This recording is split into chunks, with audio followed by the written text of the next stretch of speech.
আপনি নিশ্চয়ই জানেন যে বিএনপি থেকে বিভিন্ন নেতারা বলছেন যে আসলে পিআর পদ্ধতি খায় না, গায়ে দেয় না, মাথায় দেয়, এরকম একটি কথা চালু আছে। তারা বলছেন আসলে কি পিআর পদ্ধতি নিয়ে তাদের আপত্তির জায়গাটা কি মনে হয় আপনার কাছে? তাদের আপত্তির ব্যাখ্যা তারাই দেবেন। তবে আমি বলি এই জাতীয় কথা, খায় না, গায়ে মা খায়, এগুলো একটা বালখিল্য।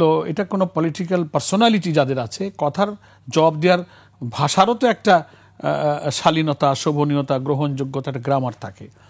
একজন বলেন যে যে দেশের লোকেরা ইভিএম বোঝে না তারা পিআরও বোঝে না। তো মানুষ হাসে, বলে ইভিএম তো একটা মেশিন, ইলেকট্রনিক ভোটিং মেশিন। এখানে ভুল ত্রুটি হতে পারে, এক মার্কায় টিপ দিলে আরেক মার্কায় ভোট যাইতে পারে, নানান কথা আলোচনা হয়েছে। মেবি রং অর রাইট, সেটা ভিন্ন জিনিস। আর পিআর তো একটা ইলেকট্রাল প্রসেসের নাম। তারপরে ইভিএম এর সাথে তো পিআরকে মিলাতে পারেন না। পৃথিবীর 91 কান্ট্রিতে এই পিআর পদ্ধতি চালু আছে, এবং পিআর পদ্ধতির মধ্যে আবার 6টা পদ্ধতি আছে।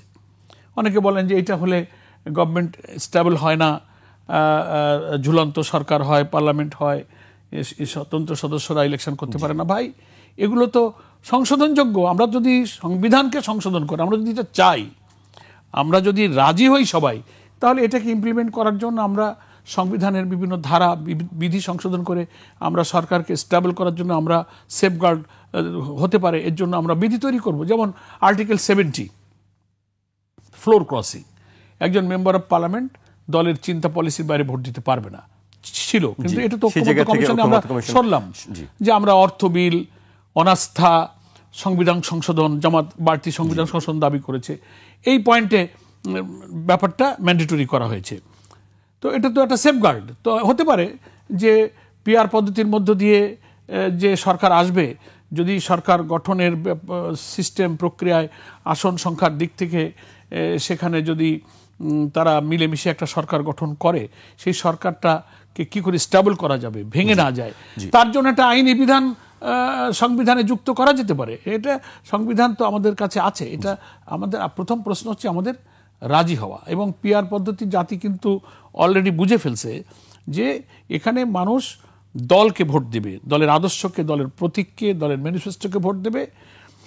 ব্যক্তি এখানে ইন্টারেস্ট থাকবে না, যে কারণে পেশি শক্তি, কালো টাকা, মনোনয়ন বাণিজ্য, এগুলোর আর সুযোগ থাকবে না। এবং বাড়তি এডিশন হচ্ছে প্রত্যেকটি ভোটারের ভোটের মূল্যায়ন হবে।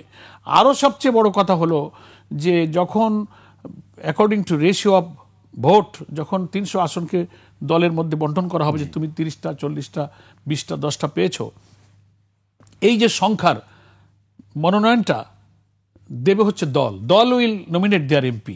তখন সে করবে কি, তার সেন্ট্রাল লিডারদের মধ্য থেকে বা সারা দেশ থেকে বাছাই করে বিজ্ঞ, প্রাজ্ঞ, অভিজ্ঞ, আইনজ্ঞ, স্কলারদেরকে তারা নমিনেট করতে পারবে। ফলে পার্লামেন্ট একটা রিচ পার্লামেন্ট হবে, একটা কোয়ালিটি পার্লামেন্ট হবে।